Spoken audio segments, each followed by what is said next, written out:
guys, welcome to Broke Boys Manifesto. This is going to be the in my car and at the range review of the Warriorland MB3 laser light combo. So with that said, let's run you through the specs. So right out the gate, this light has a max throw of 109 meters.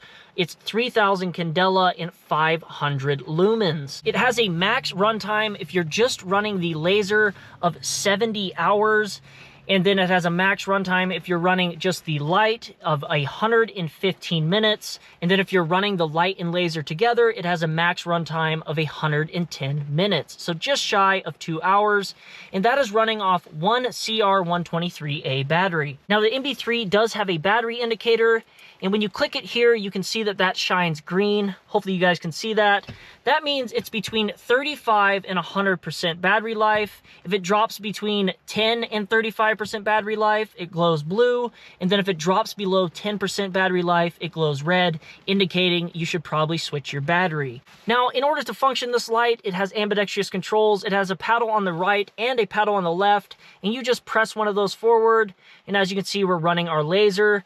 If you click this on and hold one side of the button and then come over to your other side and click the other button, it will cycle between features. So right now we're running light and laser. Click it again, we're running just light. Click it again, and now we're back to just running our laser. Now this light on Amazon will cost you around $100. If you did want to get a holster with it, you can get the light and holster combo for $110.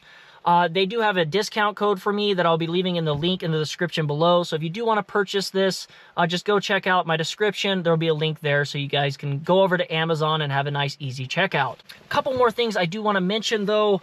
They have sent me a lot of light and lasers in the past, and my holsters have all been backwards compatible with their lights. As you can see right now, I have a Grit Grips with a Killer Innovation slide. I have a Strike Industries comp and then an Aim-Win RMR optic on here. And this holster was sent to me for a Glock 19 with the Warriorland MA1 crossbow. It looks like this. I've been running my G44 with this light and laser combo for like, I don't know, 2 years now. We might be going on 2 years, maybe a year and a half.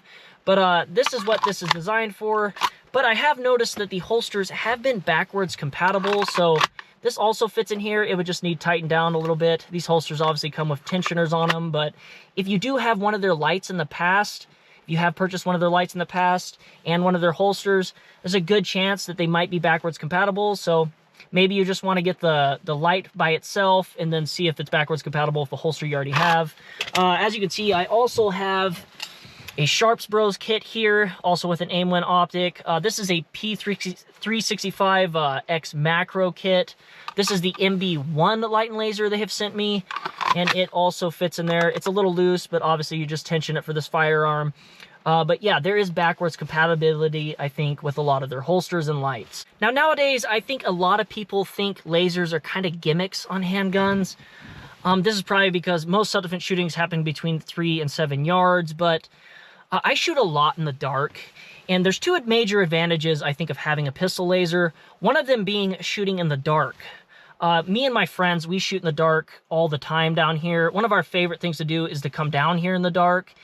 We recently shot 2,000 rounds of .22 long rifle in one setting, and yeah, my friend literally from reloading magazines, he reloaded so many magazines of .22 long rifle, his thumb was actually bleeding by the end of the night. But I will say that shooting in the dark with a laser is a lot faster than trying to pick up your sights in the dark, like your base iron sights, or even using your red dot.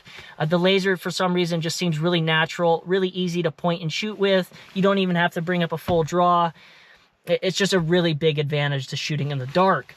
Another big advantage of using a laser is when shooting from unconventional positions. For example, let's say I'm in my car and someone approaches me here and I need to get to my firearm and I actually need to fire it. You might not be able to drop your firearm or come across body and get a good sight picture. But when using a laser, you can actually fire from pretty much any position, and you can turn point shooting into aim fire. So whereas I might shoot like this and miss or hit him in a non-lethal part of his body, with a laser I can actually turn shooting like this, which looks really dumb, into aimed fire. So that's a really big advantage of having a laser.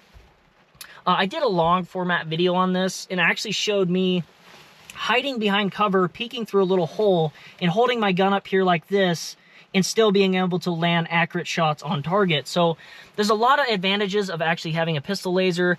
In my video, I named 5, but those 2 I just mentioned are probably the major 2 that are going to help you the most in a bad situation where you need something to aim with, I guess. Now, like I said, I have a lot of experience with Warriorland products. I've been using their stuff actually before they even started collaborating with me and sending me products. They did send me this light and laser, but that really isn't affecting my opinion on them. I actually like their products, and I actually use them very often. They are just really nice, well-built lights, and they seem to function really well. They seem to not be lying on their battery life. I have not had this one specifically for that long, but I have had the MB1 for a couple months now, and I will say that they function the same, they look identical, and this thing hasn't failed me yet. It runs really nicely. Another light I've had that they've sent me is the MA1 crossbow. This is sitting on a G44, so this is like a replica of a Gen 5 Glock 19. This is one of my favorite firearms. It actually probably is my favorite firearm to shoot, just because it's chambered in .22 long rifle. I can shoot 200 yards with this. I've done it on camera in my videos on my channel. This thing just, it functions. This one is rechargeable. I don't need to talk about this one that much, but I'm just saying that this thing runs really reliably. It actually sits in my car. It sat in my car most this winter because I shoot it so often. And this thing, from the cold and stuff like that, it hasn't failed me once. It has a battery indicator here, digital, so I always know when it's about to die. Same as these other ones here, they also have indicators on them. And that's really nice because you can check it before you go to the range. And instead of getting to the range and being depressed, you know whether you need to charge it or swap your battery. So, yeah, Warriorland products are pretty damn good. I definitely would trust my life with them, and their holsters are obviously well built. One big advantage of going with Warriorland is they have holsters right there for you. They make holsters for the light, for the gun you want, and as you can see, I have multiple different style firearms, and I have multiple different lights, and they all fit in one Warriorland holster. The gun I'm using right now actually has a Strike Industries comp, so there's a lot of things going on with Warriorland holsters that's really awesome. As you can see, they have a red dot cut. They have this coming up the back so you don't feel that cold slide on your belly. Belt clip here, adjustable tension, obviously. And then, yeah, you get a light and laser with their products. So, yeah, big shout out to Warriorland. I appreciate them sending me this stuff. I really like their products. I think you guys would not be depressed if you guys bought one today. I think you guys would probably stick with them. And like I said, get a holster, get one holster, and then just see every time you buy a light if it's compatible. If it's not, then buy the holster for it. But overall, big shout out to Warriorland, and thank you guys for watching. I will see you in the next one.